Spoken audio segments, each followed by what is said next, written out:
Bavaria, winter 1944. The morning sky is the color of ash. Snow drifts down over the quiet ruins of a small German town. Chimneys cracked, roofs half collapsed from the last air raid. A knock at the door breaks the silence.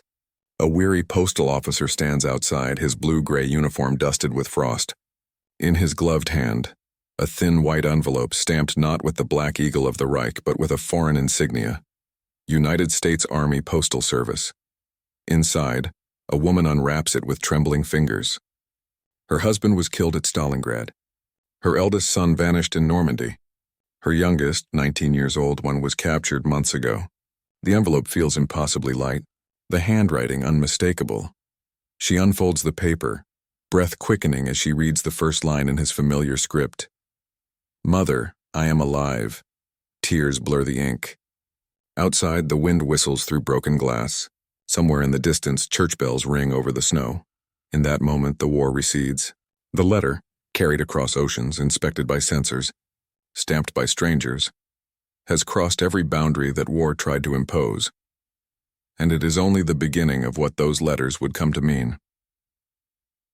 In the final years of the Second World War, millions of German soldiers vanished from the battlefields of Europe and North Africa.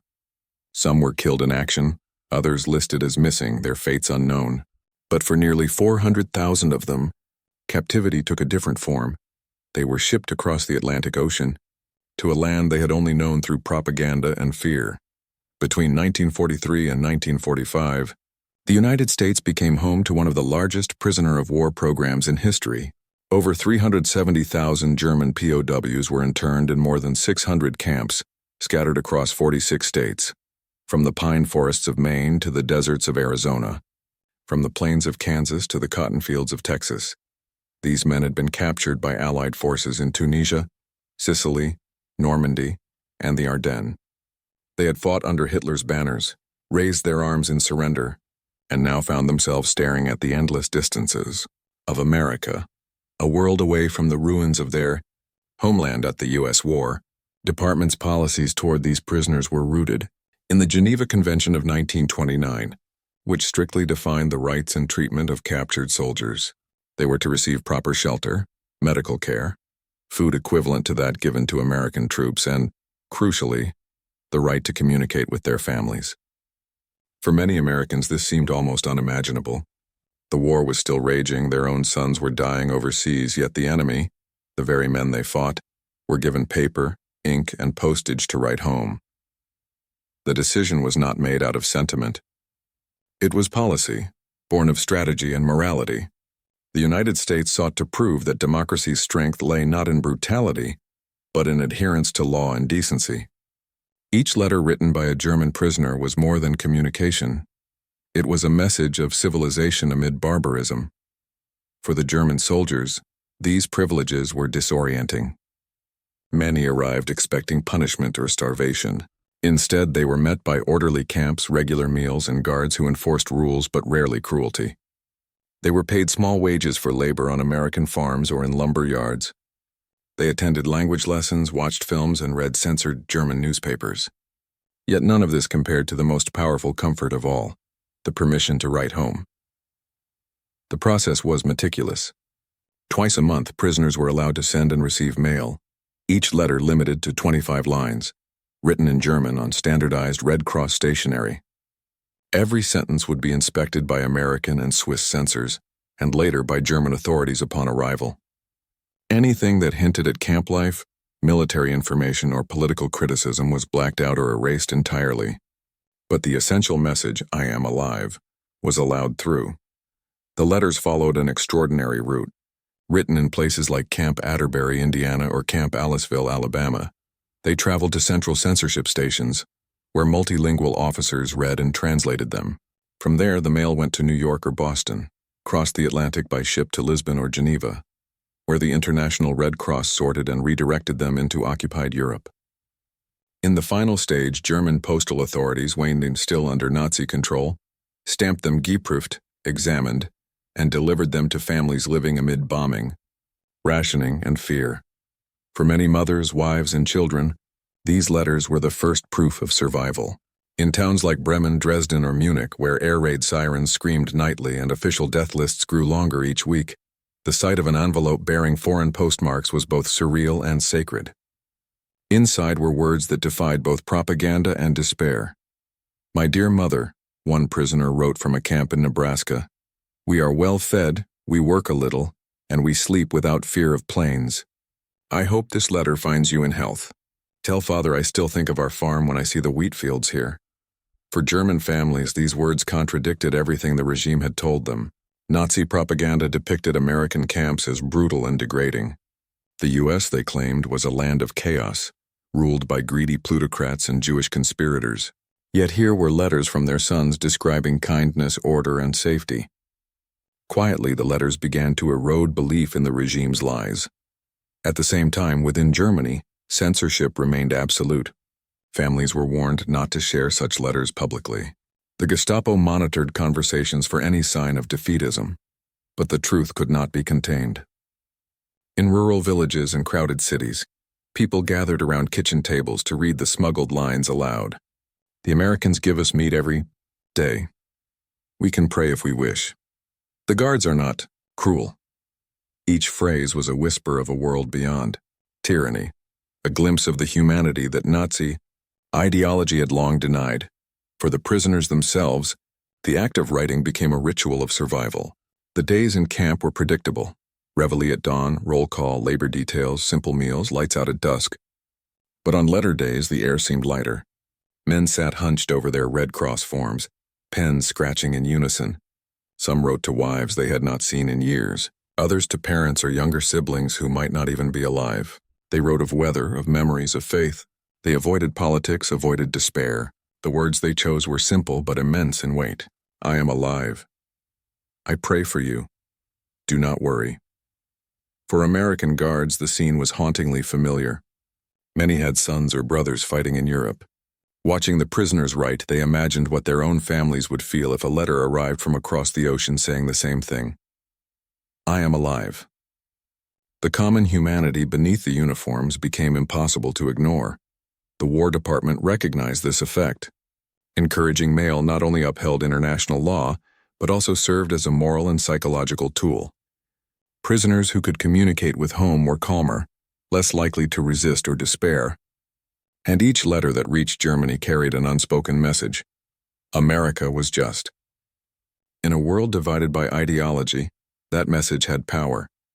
But even beyond strategy, there was something profoundly human in those envelopes.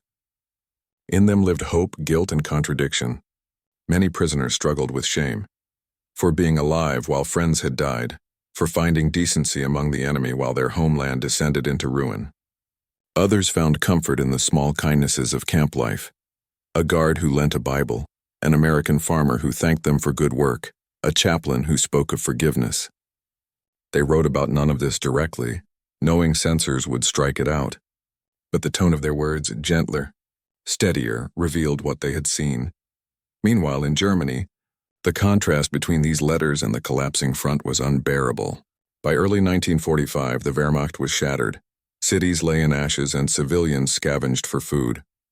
Yet amid that ruin, the mail continued to arrive. Envelopes from America carrying the faint smell of ink and tobacco, postmarked from places with strange names. Kansas, Georgia, Oklahoma. They became lifelines, symbols of survival, fragments of a world untouched by destruction. The families who received them often wept not only for joy but for confusion. How could the enemy show such mercy, while their own government demanded endless sacrifice? Mothers hid the letters in drawers or beneath floorboards, fearing Gestapo raids.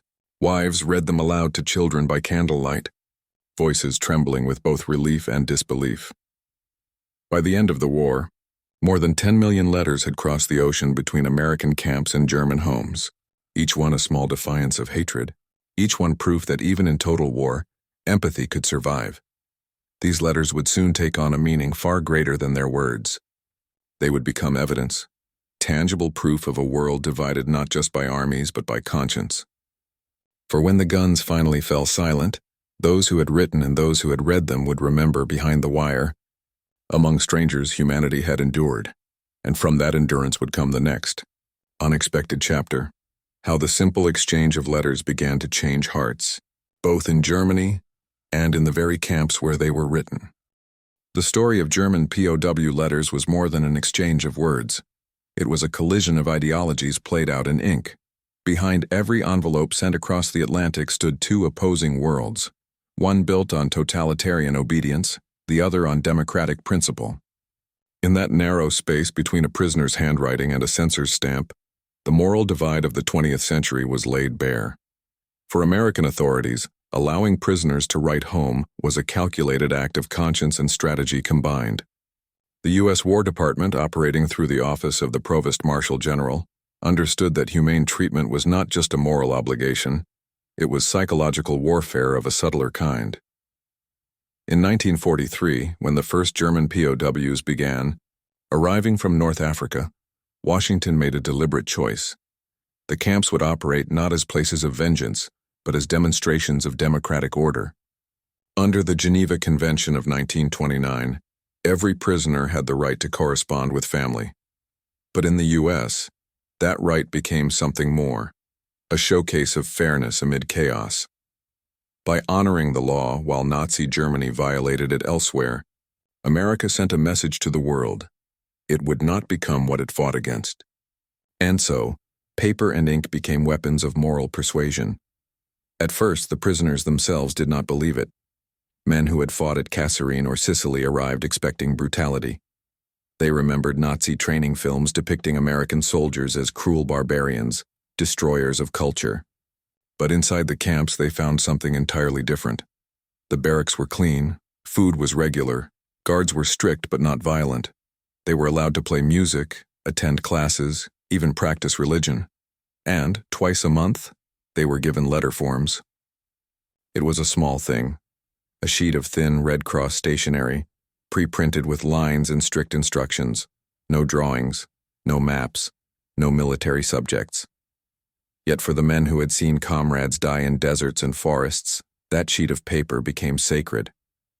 One American chaplain described the first letter day he witnessed at Camp McCoy, Wisconsin. They sat in silence, the whole barrack. You could hear nothing but the sound of pens scratching. One man wrote, stopped, and wept. The others did not look away.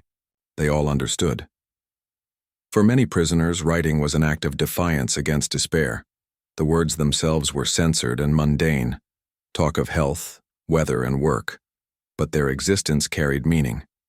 They proved that the writer was still alive, still human, still capable of thought beyond ideology. Some men wrote to mothers, others to wives or fiancés they feared might have given them up for dead.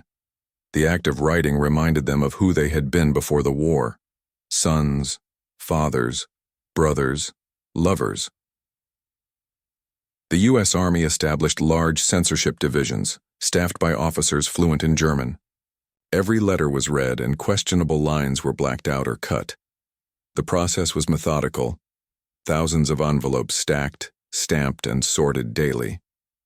Each piece bore the mark geprüft, meaning examined, a reminder that even hope had to pass through scrutiny. But unlike in totalitarian systems, censorship here served not to suppress truth, but to protect security. The censors allowed emotion to pass freely. Meanwhile, on the German side, the Wehrmacht postal control monitored all incoming mail from enemy countries. Letters that praised American conditions or hinted at doubt in Hitler's cause were sometimes confiscated.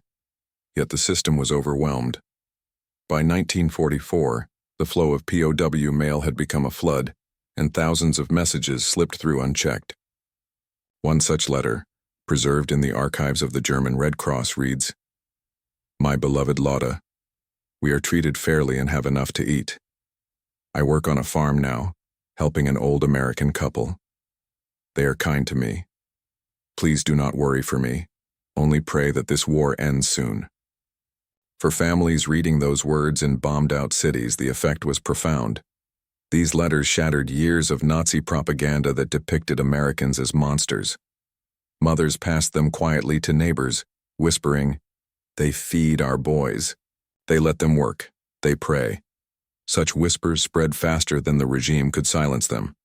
To the U.S. military, This unintended propaganda victory was priceless. It cost nothing more than ink and decency. Every letter reaching Germany became a quiet ambassador for the values the Allies claimed to defend. But the moral dimension went deeper still. Among the prisoners, the freedom to communicate began to erode the indoctrination they had carried with them. In the isolation of the camps, surrounded by a society that functioned without tyranny, many began to question what they had believed. In Camp Tonkawa, Oklahoma, American officers noticed that some prisoners started informal discussion groups. They debated politics, philosophy, even religion, topics forbidden in Nazi Germany. A few openly criticized Hitler, though others warned them to stay silent. The camps mirrored the divisions within Germany itself: the faithful, the fearful, and the disillusioned. The letters became a mirror for these conflicts.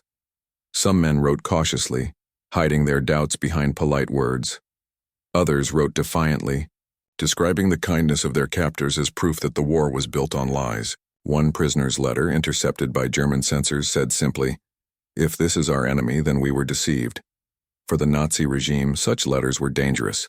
They undermined the image of invincible loyalty. Propaganda Minister Joseph Goebbels privately acknowledged the problem in his diaries, complaining that families were receiving misleading reports from prisoners overseas. The Ministry of Information quietly instructed local officials to downplay such correspondence, labeling it enemy psychological warfare. Yet even Goebbels could not stop what had begun. Back in America, the letters also affected those who handled them. Translators and censors, many of them German-American immigrants, read the words with heavy hearts. Some recognized places, towns and villages they had left years before. They saw the pain of ordinary families on both sides. Every letter was a cry for peace, one censor later wrote. You could feel it between the lines. In small ways, humanity persisted within the machinery of war. At Camp Aliceville, Alabama, a guard once slipped an extra sheet of paper to a prisoner who had made a mistake in his first draft. "Try again," he said softly. "Your mother deserves to read it clearly." Acts like these, small and undocumented, shaped the moral atmosphere of the camps. Meanwhile, in Germany, the emotional weight of receiving those letters grew heavier with every passing month.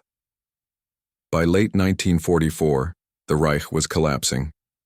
Allied bombers darkened the skies daily, and the Eastern Front was a nightmare of retribution. Families huddled in cellars, clutching envelopes from faraway America, proof that their loved ones lived in a strange safety. Some described the letters as sunlight through ruins. Historians later noted that this correspondence helped prepare German civilians for defeat. The letters humanized the enemy before the surrender came. When Allied troops finally entered Germany in 1945, they often found civilians less hostile than expected. Many had already glimpsed through those fragile sheets of paper that the world beyond the Reich was not one of vengeance, but of mercy. Yet for the prisoners, writing was only half the story. The letters they received from home, often weeks or months delayed, carried an entirely different weight. They spoke of cities gone, relatives missing, fathers drafted and never returned. "Your brother Hans has not written," one letter read. "The old church is gone, but I light a candle each Sunday." For men thousands of miles away, those words cut deeper than any wound. Some broke down upon reading them, realizing that captivity spared them from a destruction their families could not escape. The guilt of survival haunted many. "I eat meat while my mother starves," one wrote privately in his diary. "I live because I am a prisoner." This moral paradox of being protected by the enemy while one's homeland burned defined the inner lives of thousands. The camps were not prisons in the conventional sense. They were waiting rooms for men forced to watch the end of their world from afar. And the letters were their only lifeline to it. Despite censorship, some tried to comfort their families with subtle truths. "We are safe, and the people here are good," one wrote from Texas in late 1944. "You must not believe all that is said. Perhaps peace will come from the West." For many Germans who read such lines, that phrase, "from the West," became a quiet hope, a coded prayer that liberation would come before the Red Army did. In this way, The letters shaped not only personal hearts but national sentiment. They were the first cracks in the wall of propaganda that had kept Germany blind for so long. Through them, the idea of America changed, from distant enemy to potential redeemer. By early 1945, the U.S. War Department's Psychological Warfare Division began analyzing the POW correspondence as evidence of shifting morale. Their conclusion was simple. Where the mailed word travels, hostility weakens. It was, in essence, diplomacy written by prisoners. The power of those letters did not lie in eloquence or ideology. It lay in their simplicity. They were fragments of ordinary life, weather, food, memories, prayers, written by men who had been taught to hate but who now rediscovered humanity. Each envelope carried the weight of survival and the echo of reconciliation. And as the war reached its final months, those letters, while passing through smoke and ruin, began to reach a Germany that no longer believed in victory. Families gathered in cellars as the front drew near, reading aloud the last words from their sons across the sea. The bombs fell, the walls shook, and yet the letters kept arriving. The correspondence between captive soldiers and families trapped under a collapsing Reich was a dialogue between two worlds, one still chained by tyranny, the other already free. It was within that fragile exchange that the moral turning point of the war began to unfold. The next chapter would see those letters ignite something far greater, a quiet rebellion of conscience that no regime could contain, even as Germany itself fell into ashes. Spring, 1944. Across the shattered cities of Germany, mail carriers became unlikely bearers of hope. They trudged through rubble-strewn streets with satchels heavy, not with propaganda leaflets or ration notices, but with letters, thin envelopes, stamped with foreign marks and American post numbers. To the ordinary German citizen, they looked almost unreal, the handwriting familiar but the ink faint from travel across oceans. For mothers and wives who had long prepared themselves for black-bordered death notices, these white envelopes were miracles. One woman in Cologne recalled opening her son's first letter from America under a candle's flickering light. Her hands shook as she read aloud to her husband. "Father, they treat us fairly. I sleep on a bed. We work and eat every day. I pray for the end of this madness." Her husband, a wounded veteran of the First World War, stared silently for a long moment. "The Americans," he said finally, "have not forgotten that men are still men." That sentiment, repeated in countless kitchens and shelters, marked a profound turning point. By late 1944, these letters, sent from over 370,000 German prisoners of war held in the United States, were no longer isolated notes of comfort. They had become quiet instruments of transformation. In the heart of Nazi Germany, the propaganda machine had long insisted that surrender to the Allies meant humiliation, starvation, or death. The United States, Goebbels claimed, was a land of greed and vengeance, a nation incapable of mercy. Yet each letter that slipped through the cracks told a different story, of fair treatment, of work, of respect. The contradiction was too glaring to ignore. By the autumn of 1944, with the front collapsing and cities in ruins, families began to share these letters more freely. They were read aloud in air raid shelters, passed hand to hand among neighbors. Entire communities crushed under Allied bombing found solace in words written by their sons from across the Atlantic, words that contradicted everything they had been told. In a small Bavarian town near Augsburg, a parish priest secretly copied passages from letters and read them to his congregation during Sunday Mass. "We are cared for," one said. "They feed us, they do not beat us. Pray for peace," the congregation wept. Some crossed themselves not for the dead but for the living, for the proof that humanity still existed beyond the smoke and sirens. Even Nazi officials could not fully suppress the truth. Reports preserved in post-war archives reveal how the Ministry of Propaganda tried to limit the emotional impact of the correspondence. Regional party offices were instructed to monitor talk about foreign mail and to confiscate any letters deemed demoralizing. But the Gestapo's reach was weakening, and censorship networks crumbled under the weight of chaos. The truth had already taken root. Meanwhile, across the Atlantic, inside the fenced enclosures of America's POW camps, the German soldiers who wrote those letters were undergoing transformations of their own. At Camp Aliceville, Alabama, the largest German POW camp in the Southeast. Chaplains organized Sunday services attended by hundreds of men. Hymns in German echoed through wooden halls, mixing with the sounds of distant freight trains and cicadas in the heat. Guards watched quietly from the back, many of them farmers' sons from nearby towns. The contrast was striking. Men who had fought under the swastika now singing prayers of peace in the land of their enemy. At Camp Hereford, Texas, prisoners harvested wheat alongside American laborers. The guards carried rifles but rarely needed them. The Germans joked that they were captives of kindness. In their letters home, they described America as vast and strange but free, a place where even prisoners could write without fear. Some of the men began to realize how profoundly they had been misled. "Here they do not hate us," one wrote. "They feed us as they feed themselves." Such words, simple yet powerful, carried immense weight when they reached Germany. They didn't just inform, they healed. They painted an image of an enemy guided not by cruelty but by law, discipline, and conscience, a concept foreign to those who had grown up under tyranny. By late 1944, the Office of the Provost Marshal General and the War Department's Psychological Warfare Division began studying the impact of POW mail. Analysts noticed something striking. The tone of German letters shifted from despair to reflection. Many spoke of faith, work, and gratitude, not anger. Censors reported phrases like, "We are treated as men, not beasts," and "perhaps peace will come sooner than we think." These weren't coded messages. They were human realizations, and they echoed back across the Atlantic, carried by ship and rail to bombed-out homes where hope had nearly died.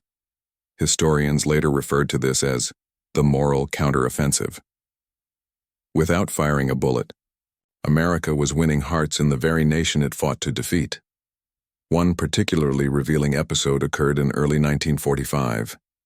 In Berlin, amid the thunder of Allied bombing, the Deutsche Reichspost distributed thousands of POW letters from America. Witnesses described women queuing for hours in icy weather outside post offices to collect them. Inside the envelopes were glimpses of another world, a world that still functioned where people worked, prayed, and treated captives as human beings. A Nazi postal inspector later admitted under interrogation that he himself had read dozens of these letters in secret. They were unlike anything from the Eastern Front, he said. Those from Russia spoke only of hunger and death.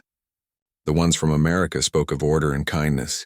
We knew then that we were losing not just the war but our soul. By that time, the Reich was collapsing. The Allies advanced from the west, the Soviets from the east. In countless German homes, families clung to the last tangible link to their sons, the small blue and white envelopes that had crossed the Atlantic. Some kissed them before hiding them beneath floorboards. Others carried them in pockets as talismans. They were proof that life, real, humane life, still existed somewhere beyond the smoke. The turning point reached its emotional peak in the final months of the war. In March 1945, as American forces crossed the Rhine, German civilians began encountering returning POWs released from camps in France and the U.S. The stories they told confirmed what the letters had hinted at. "They gave us milk and cigarettes," one man said to his neighbors. "They asked about our families." Such testimonies spread like wildfire through a population exhausted by propaganda and destruction. Inside the Reich, the narrative of the inhuman enemy crumbled. The power of ideology began to dissolve under the weight of lived truth, carried first by letters, then by voices. In the United States, the same phenomenon unfolded in reverse. American farmers, factory workers, and guards who had spent years with German prisoners began to see their captives as men rather than monsters. They watched them write letters, carve toys, sing carols at Christmas. Some even shared meals. "You could forget for a moment that we were at war," one guard wrote later. "They looked just like our own boys." This recognition of shared humanity reshaped both sides. When the war ended in May 1945 and the process of repatriation began, it was not triumph or vengeance that filled the camps, but a strange sadness. Prisoners lined up to board trains for the coast, clutching small bundles of belongings and often stacks of letters. Many had saved every word from home, folded and refolded until the paper grew soft as cloth. Some handed them to guards to keep safe. One soldier from Camp Shelby, Mississippi told his American overseer, "If my mother could see how you treated me, she would not hate you." For families in Germany, the last waves of mail arrived in the chaos of defeat. The postal system collapsed. Bridges and rail lines were destroyed. Some letters never made it. Others arrived months later after the surrender, when the Nazi eagle had been torn down and the Allied flags flew over every city. For mothers who received them then, the words from their sons, written from behind American fences, felt prophetic. "My dear mother," one letter read, "if this war ends as I believe it must, remember that not all enemies are cruel. There are good men everywhere. You will see this one day." The letter was dated February 1945. The woman received it that August. She kept it in her Bible until she died. When Germany capitulated on May 8, 1945, the guns fell silent, but the impact of those letters continued to spread. The Allies occupied a defeated nation haunted by guilt and ruin.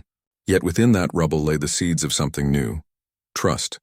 The Germans who had written from American camps and the families who had read their words carried with them a vision of decency that defied the years of hatred. In the following months, as repatriation ships brought prisoners back across the Atlantic, these men spoke openly of their treatment. They told of the abundance of food, the fairness of guards, the integrity of the American system. They described seeing democracy not as an abstract idea, but as a lived experience.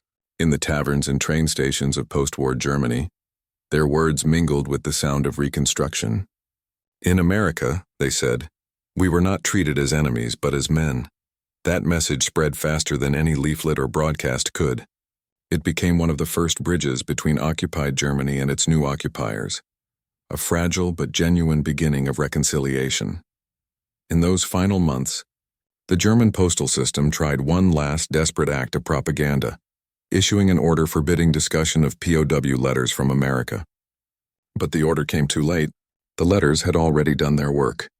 They had spoken of dignity amid war, of restraint amid hatred, of faith that outlived ideology. For millions of Germans, the greatest shock of the war's end was not military defeat. It was moral awakening. Their sons, once loyal soldiers of a totalitarian regime, returned home with a different vision of the world. And for many, that vision began the day they first held a pen behind barbed wire and wrote, "Mother, I am alive." Those words, simple, unadorned, human, became a quiet victory of conscience. The guns had fallen silent, but the letters would keep speaking for decades to come, a testament to how, even in total war, compassion could cross oceans and reach the heart of the enemy. And as the camps emptied and ships sailed eastward, one truth became clear. America's greatest act of persuasion had not come through force or fear, but through envelopes carried on the wind of mercy. When the war finally ended in May 1945, the guns fell silent, but the echoes of those letters continued to travel. Across Germany's wrecked towns, postal bags once filled with death notices and propaganda now carried words of life. The same mothers who had once feared the sound of the postman's boots now waited for him as if for salvation. The letters from America had not stopped with Germany's surrender. Even as the Reich crumbled and Allied troops occupied the ruins of Europe, the U.S. continued to honor the Geneva Convention. German prisoners, scattered in hundreds of camps from California to New Jersey, were still allowed to write home. For many, it was the only continuity left in a world that had ceased to make sense. Yet the tone of the letters changed. Before, they had carried cautious hope, coded phrases of reassurance amid uncertainty. After May 1945, they became elegies. "Mother, I do not know what awaits me," one soldier wrote from Camp McCain, Mississippi. "But I pray that our people learn from what has been done." The collapse of the Nazi state had dissolved the fear that once gripped every word. No longer censored by the Gestapo, German families could now write freely. Their letters returned to the camps filled with grief and confession. Entire neighborhoods gone, churches leveled, fathers lost. "Our city no longer exists," one mother wrote from Hamburg. "The streets have no names anymore." For the men reading those words behind American fences, the reality struck harder than any battlefield. Many broke down when they learned the fate of their families. Others sat in stunned silence for days. "They wept not for defeat," recalled one American guard, "but for what was left of home." The War Department's repatriation office soon faced the enormous task of returning the prisoners. The process was slow. Transports were organized by region and by date of capture. Men from North Africa, Italy, and France were prioritized first, followed by those captured in the final battles of 1945. Ships left from ports like New York, Norfolk, and New Orleans carrying thousands of men at a time. The journeys back were long and uncertain. Most had not seen Germany in over 2 years. Many were haunted by what awaited them. Rumors spread through the camps that their homes were gone, that the Soviets had seized families in the East, that there was nothing left to return to. For some, America, the land of their captivity, had become paradoxically safer than home. At Camp Atterbury, a group of prisoners begged to stay, offering to work as farmhands. "We have roofs here," one said quietly to an officer. In Germany, only ashes, but the rules were clear. The war was over and the prisoners had to go home. The American people, too, felt a complex mixture of relief and reflection. For years, they had lived alongside the enemy, not in trenches or battlefields, but across barbed wire. Towns that once feared the presence of German captives now sent them off with handshakes and small gifts. In Minnesota, farmers came to the camp gates with baskets of bread and photographs of the men who had worked their fields. "They were good workers," one woman told a reporter, "and kind. We will miss their songs." In Texas, a local newspaper published a farewell editorial titled, "To Our Former Enemies." It read, "You came here as prisoners. You leave as men we have come to respect. May peace follow you home." The scenes at the docks were emotional.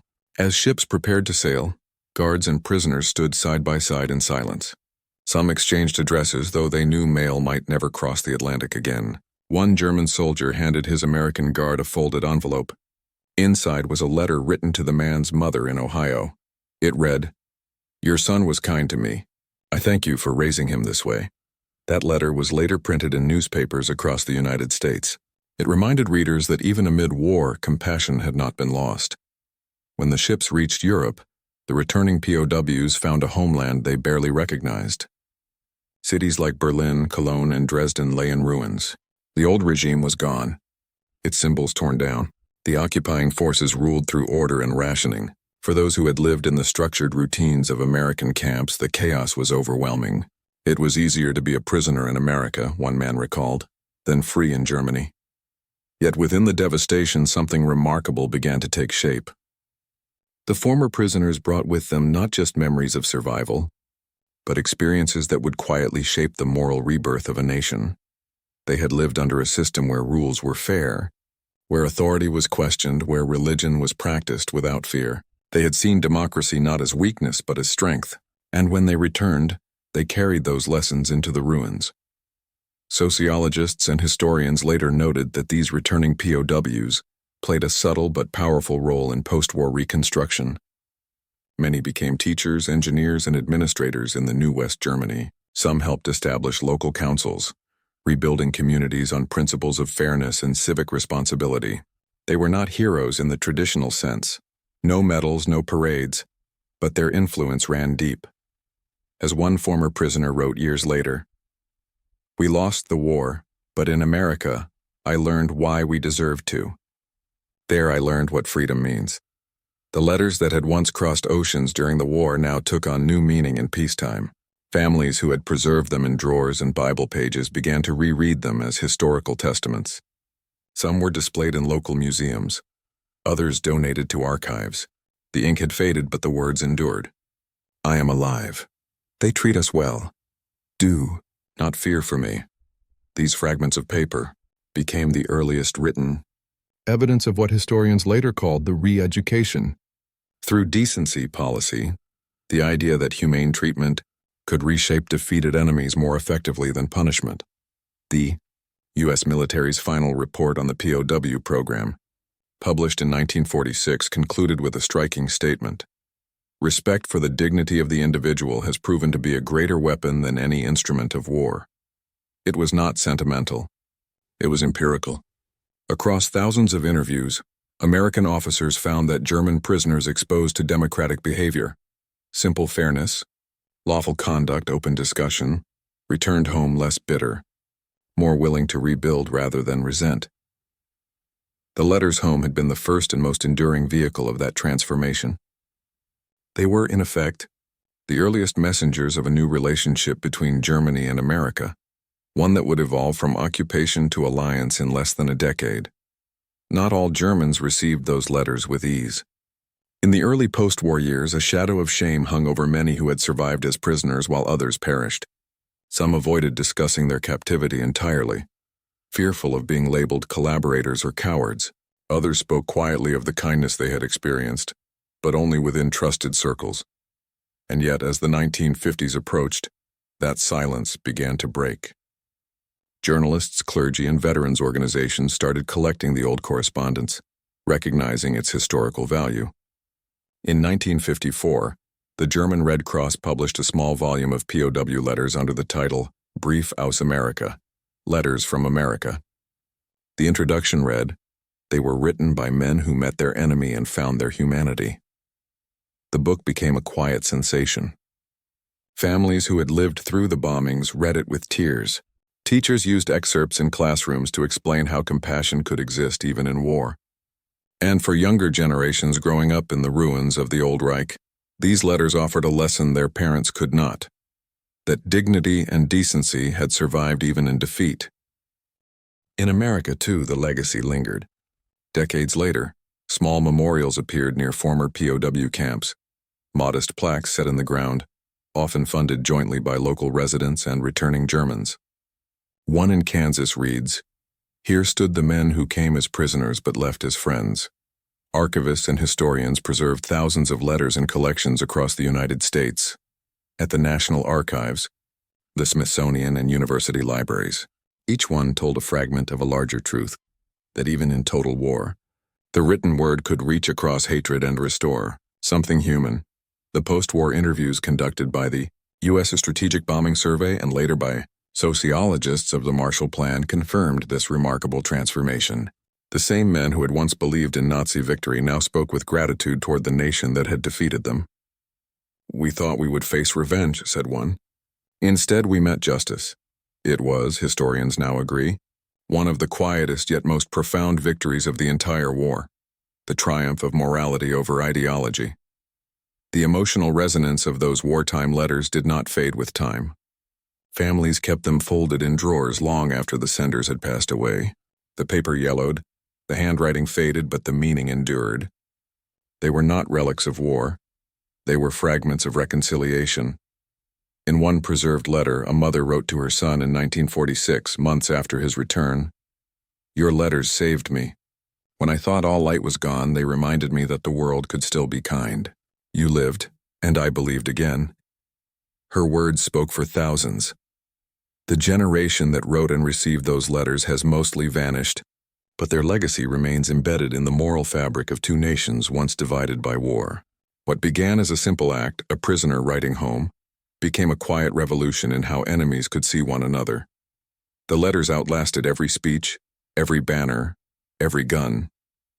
They became bridges across oceans, across ideologies, across time itself, and through them a new world slowly began to emerge, one built not on the ruins of hatred, but on the fragile yet enduring foundation of empathy.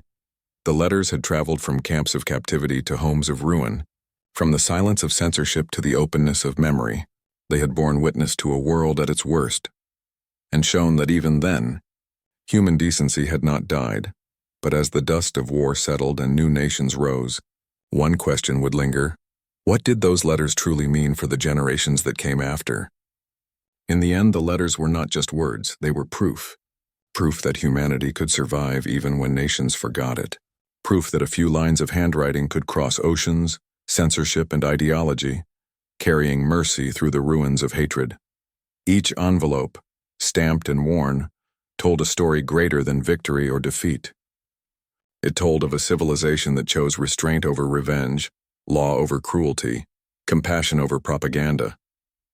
It told of sons who rediscovered their faith in humanity while wearing the uniform of the defeated, and of mothers who learned that even in their enemy's land, kindness had not vanished. The war had revealed mankind's worst instincts: destruction, blind obedience, the machinery of death. But within that darkness, these letters shone quietly. They were small, fragile things, yet they spoke louder than guns.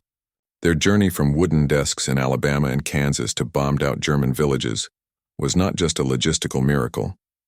It was a moral one. Decades later, historians still study them not as curiosities of war, but as messages from the conscience of a generation. They remind us that decency does not belong to victors alone. It belongs to those who remember that even the enemy has a mother waiting for a letter. In archives and attics, many of those letters still exist. The paper has yellowed, the ink has thinned, but when read aloud they sound as clear as ever. Mother, I am alive. That sentence, written in careful script by men who once carried rifles, remains one of the quietest victories in human history. A moment when the hand that had once served war reached instead for peace.